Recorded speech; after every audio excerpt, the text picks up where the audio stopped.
Have you ever really thought about what's happening when you, say, flex your bicep? I mean, really thought about it. Today, we're going to go on a journey deep inside that muscle. We're going to peel back the layers to find the incredible microscopic engine that powers every single move you make.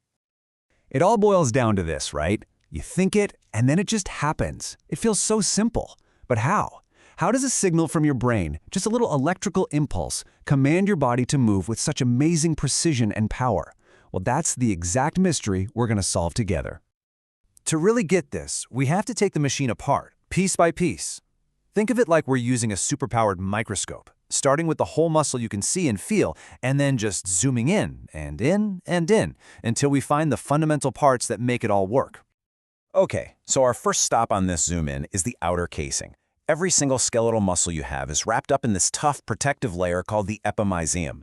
It's basically the packaging that holds all the important bits and pieces together inside. Now, let's peel back that epimysium. So what do we find? Well, the muscle isn't just one solid chunk. It's actually organized into these really neat little bundles called fascicles. And get this, each fascicle is wrapped in its own protective layer. It's like a bundle of bundles. And if we zoom in even further and pull just one of those little threads out of the fascicle, we finally get to the muscle fiber. Now this is the star of the show. This is the actual muscle cell. It's long, it's shaped like a cylinder, and this is pretty cool, it has more than one nucleus. This is where the magic happens, so we've got to go inside. All right, we've made it. We are now inside a single muscle fiber. And let me tell you, this is not your average cell.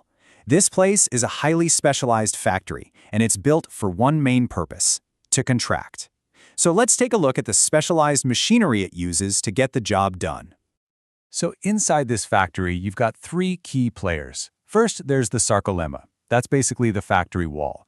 Then you have these things called T-Tubules. They're like these tiny tunnels that carry the electrical go signal from the outside deep into the cell's interior.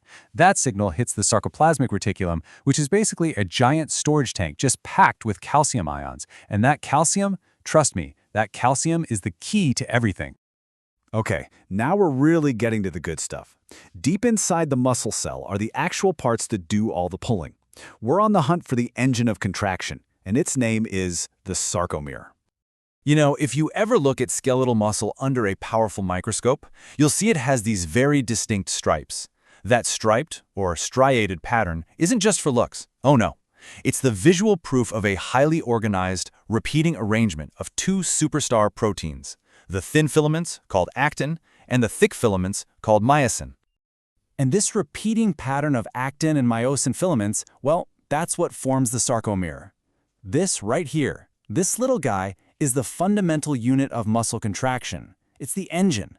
When you flex a muscle, what you're actually doing is shortening millions and millions of these tiny sarcomeres all at once. What's just amazing is how perfectly organized the sarcomere is. I mean, look at it. You've got dedicated zones for the thin actin filaments, dedicated zones for the thick myosin filaments, and specific areas where they overlap. It's this precise, repeating architecture that allows millions of them to work together in perfect harmony. It's absolutely beautiful. And for those of you who love the nitty-gritty details, there are even acronyms to help remember this incredible layout, like MHZI. It just goes to show how much intricate engineering we're looking at here. But okay, enough about the blueprints. Let's see how this engine actually runs. Okay, deep breath. We've seen all the parts. We have our engine, the sarcomere, and we have its key players, actin and myosin. Now for the main event. How do these parts actually work together to create movement? This is what's known as the sliding filament model.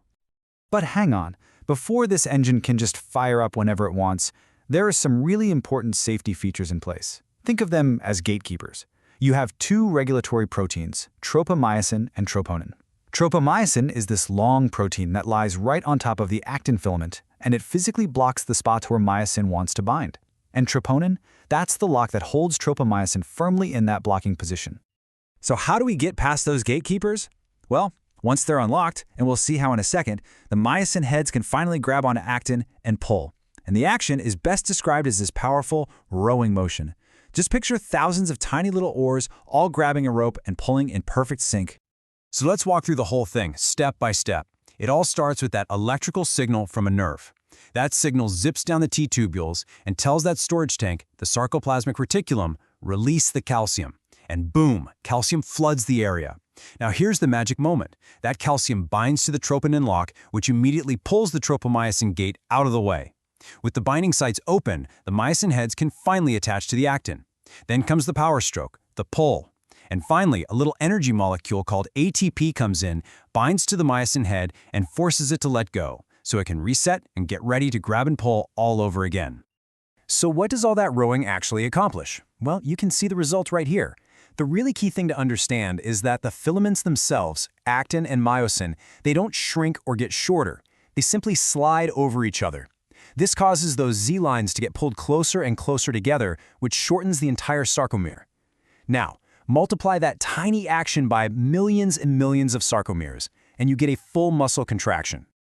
You know, we've just spent all this time building this incredibly complex and elegant machine in our minds, but it really makes you think, what happens when a critical part is missing? Understanding how it's all supposed to work helps us understand what goes wrong in certain diseases. A really tragic and powerful example of this is Duchenne muscular dystrophy. It's a genetic disorder, and it all comes down to a single, crucial structural protein called dystrophin. Dystrophin's job is to act like an anchor, connecting all those contractile filaments we talked about, our actin and myosin, to the outer membrane of the cell, the sarcolemma. So just think about that for a second. Without that dystrophin anchor, the immense force generated by all that pulling and contracting literally tears the muscle cell apart from the inside out. Every time the muscle tries to work, it damages itself. This is what leads to the devastating progressive muscle weakness that defines the disease. It's a powerful reminder of just how vital every single one of these protein components really is. So let's just take a moment to recap this incredible journey. We started with a whole muscle, and we zoomed all the way down through its nested fibers until we found the engine itself, the sarcomere. We discovered that muscle contraction is really a molecular dance between actin and myosin, a dance that's unlocked by the chemical key of calcium and powered by the cellular fuel of ATP. It's just amazing, isn't it? From a single thought floating around in your brain to a powerful physical action, it all comes down to this unbelievably elegant system working perfectly. The sliding filament model is just one of countless microscopic engines firing on all cylinders inside you at this very moment. It really makes you wonder, what other incredible molecular machines are powering your life right now?